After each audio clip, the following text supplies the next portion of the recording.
Il y a quelques années, j'étais en CDI à Lille, dans le nord de la France. Tout se passait bien, du moins en apparence. Pourtant, j'ai décidé de tout quitter pour créer mon entreprise et devenir freelance. Dans cette vidéo, je vais vous expliquer les raisons qui m'ont poussé à faire ce choix. Alors déjà, un freelance, c'est quelqu'un qui vend son temps contre une rémunération. Contrairement au CDI où le salaire est fixe au mois, le freelance, ce qu'il fait, c'est qu'il va facturer à la journée, à la tâche ou à la mission, ce qui permet au global de gagner plus d'argent. J'ai fait une école d'ingénieur avec une spécialisation en système d'information. On va dire que pour simplifier, je sais développer des applications. Dès la sortie d'école, j'ai signé un CDI dans une ESN. Avant, on appelait ça SS2I. Une ESN, c'est quoi? C'est une entreprise de services du numérique qui place ses salariés en mission chez des clients et qui en contrepartie est rémunéré pour ça. Ça a été très formateur. J'ai pu travailler pour plusieurs entreprises comme Auchan, Kiabi, Decathlon, Leroy Merlin. J'ai découvert des environnements variés, des équipes différentes. J'ai énormément appris. Mais depuis le début de ma carrière, j'avais un objectif clair. Je voulais devenir freelance. Pour deux raisons principales. La première, c'était pour gagner plus d'argent. Je m'étais renseigné. Je savais qu'un freelance gagnait mieux sa vie. J'avais déjà lu sur des blogs qu'il y avait des freelances qui travaillaient 6 mois dans l'année, qui ensuite partaient en vacances à Bali ou en Thaïlande. Et la deuxième raison, c'était que je souhaitais choisir mes missions. En réalité, quand vous êtes dans une ESN, vous n'avez pas toujours le choix. C'est-à-dire que ce sont eux qui vous payent. Et donc, des fois, ils vont vous forcer un peu la main pour ne pas vous payer, entre guillemets, à vide. Moi, je voulais être libre. Enfin, je pensais que c'était ça la liberté, mais vous verrez que ma vision a quelque peu évolué depuis. Mais pendant le confinement, j'ai commencé à vraiment ressentir une lassitude du CDI. Je voulais autre chose. Je voulais aussi progresser financièrement.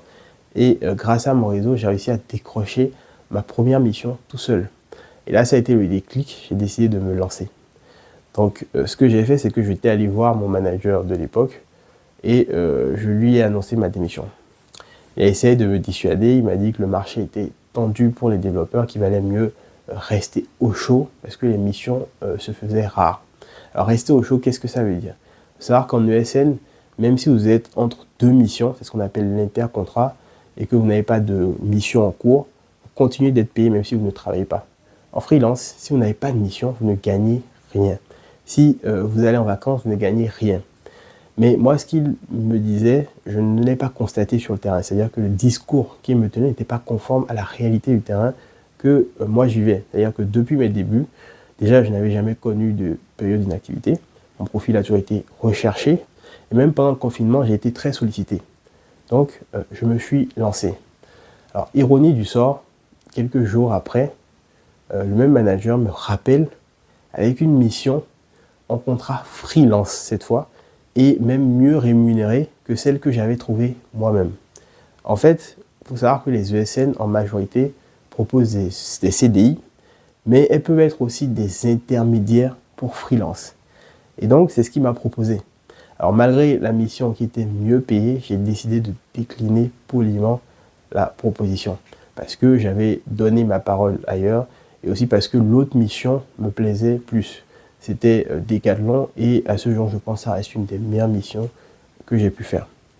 Alors, il faut comprendre que les ESN ne sont pas ravis quand un salarié part, surtout pour devenir freelance. En fait, il faut savoir qu'en CDI, elle marche parfois jusqu'à 50-60% sur votre travail. Et quand les ESN sont juste intermédiaires pour freelance, elles vont marger moins. Après, ça dépend de comment vous négociez. Ça va globalement de 5% à 20%. Alors, effectivement, en termes de rémunération, ça n'a plus rien à voir.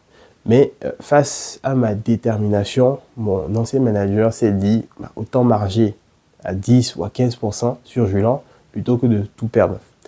Mais voilà, je suis parti et depuis ce jour, je ne suis plus jamais revenu au CDI. Je n'ai jamais connu de période sans mission.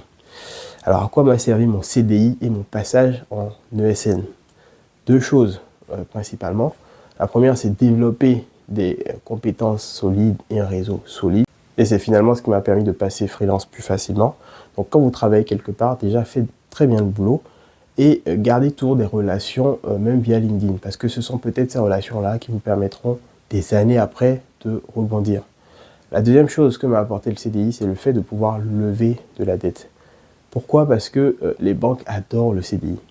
Grâce à mon poste, j'avais pu m'endetter à l'époque à hauteur de 300 000 euros. Et avec le recul, je me rends compte que j'aurais même pu emprunter encore plus parce que je n'étais pas à mon plafond de mon taux d'endettement.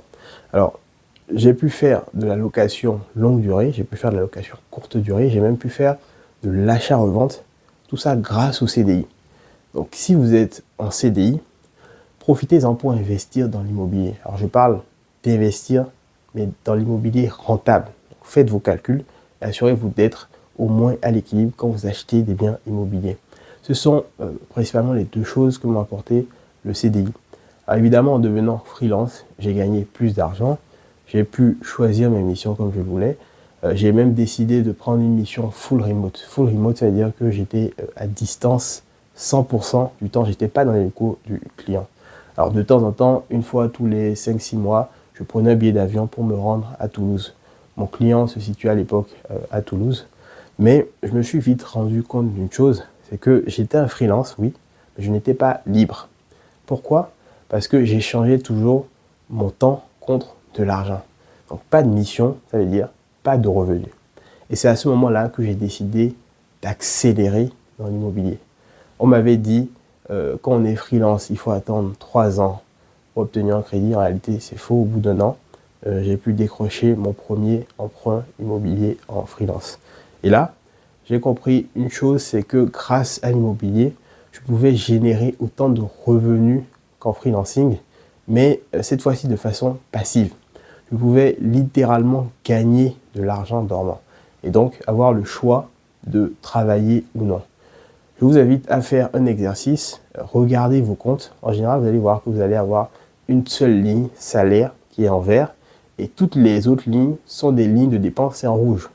Aujourd'hui, grâce à de la stratégie, j'encaisse de l'argent très régulièrement. Je n'ai plus une seule ligne de rentrée d'argent. J'ai plusieurs sources et différentes sources de revenus. Donc je vous invite à mettre en place également d'autres sources de revenus. C'est incroyablement rassurant de ne pas dépendre d'une seule source de revenus. Moi, en combinant freelance et immobilier, je suis devenu ce que j'appelle aujourd'hui un freelance libre. Si cette vidéo vous a plu, pensez à laisser un like. Et si vous voulez que je développe un point en particulier, n'hésitez pas à poser vos questions en commentaire ou sur mes réseaux, Instagram, LinkedIn, etc. Les liens sont en description. C'était Julien et à très vite.